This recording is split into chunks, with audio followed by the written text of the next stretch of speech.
ماشاءاللہ یہ تھے کفایت اللہ درجہ ثانیہ جو انتہائی خوبصورت انداز میں نعتیہ کلام پیش کر رہے تھے۔ سالانہ بزم معارف کے مقابلے اپنے اختتام کو پہنچ رہے ہیں۔ گزشتہ دو سیمی فائنل کے شرکاء میں سے منصفین حضرات نے فائنل مقابلے کے لیے آج کے شرکاء کو منتخب کیا ہے۔ فائنل مقابلے کا موضوع ہے وقت کی اہمیت۔ صرف اور صرف گفتگو اگر کرنی ہو تو اہمیت الوقت پر ہے، اور فائنل مقابلے کا انعقاد آج 4 دسمبر 2025 بروز جمعرات کو منعقد ہو رہا ہے۔ ایک ہدایت سن لیں، فائنل مقابلے میں یعنی آج کا مقابلہ یہ تقریر، نعت اور قرأت تینوں پر مشتمل ہوگا۔ دورانیہ سب کا کم از کم 4 منٹ اور زیادہ سے زیادہ 6 منٹ پر مشتمل ہوگا۔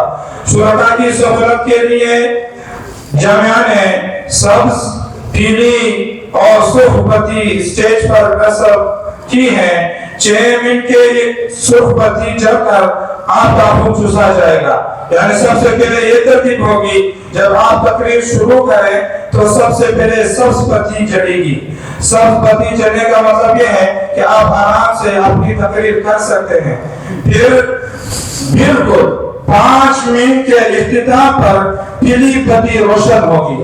پیلی بتی روشن ہونے کا مطلب یہ ہے کہ آپ کے پاس تقریر ختم کرنے کے لیے صرف اور صرف 1 منٹ ہے، لہٰذا 1 منٹ کے اندر اندر آپ اپنی تقریر سمیٹنے کی کوشش کریں۔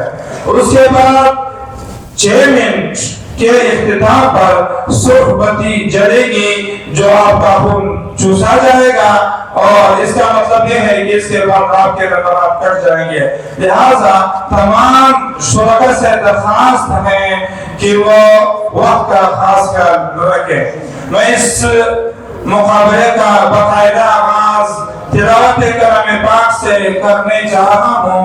تو دعوت دیتا ہوں اس میدان کے پہلے شاہ سوار محترم جناب قاری عبداللہ درجہ سابعہ کو کہ وہ تشریف لائیں اور اپنی خوبصورت آواز سے تلاوت کلام پاک فرمائیں۔ اس کی عدم موجودگی میں دعوت دیتا ہوں، آگے تشریف لا رہے ہیں عبداللہ درجہ سابعہ۔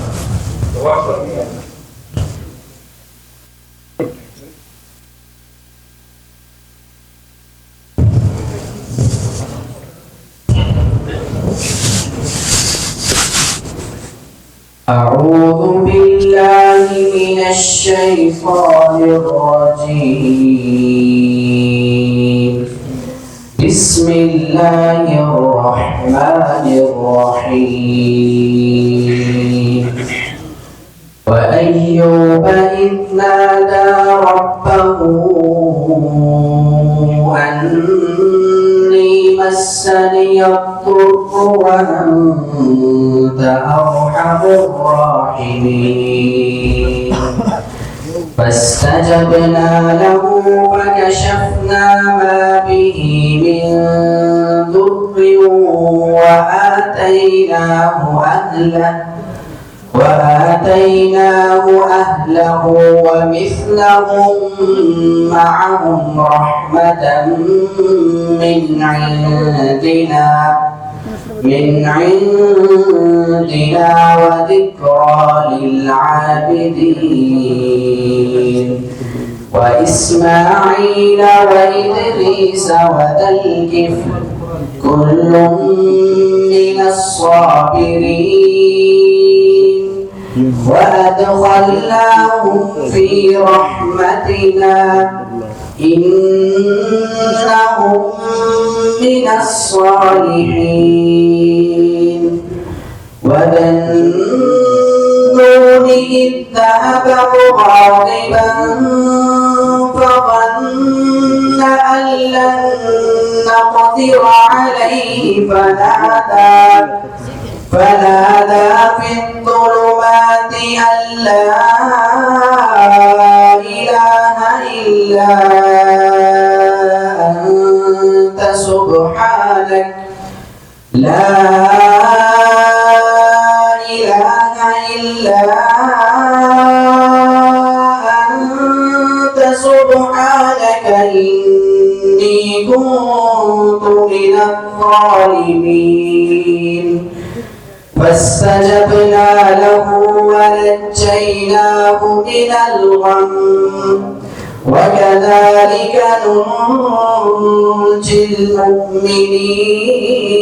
المؤمنين وزكريا إذ نادى ربه رب لا تذرني فردا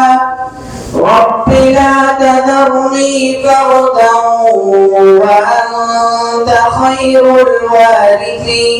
الوارثين فاستجبنا له ووهبنا له يحيى وأصلحنا له زوجه إنهم كانوا يسارعون في الخيرات ويدعوننا رغبا ورهبا وكانوا لنا خاشعين والتي أحصنت فرجها فنفخنا فيها من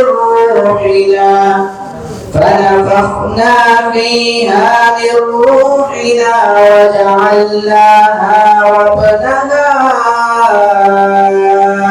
آية للعالمين إن هذه أمتكم أمة واحدة وأنا ربكم فاعبدون وتقطعوا أمرهم بينهم كل إلينا راجعون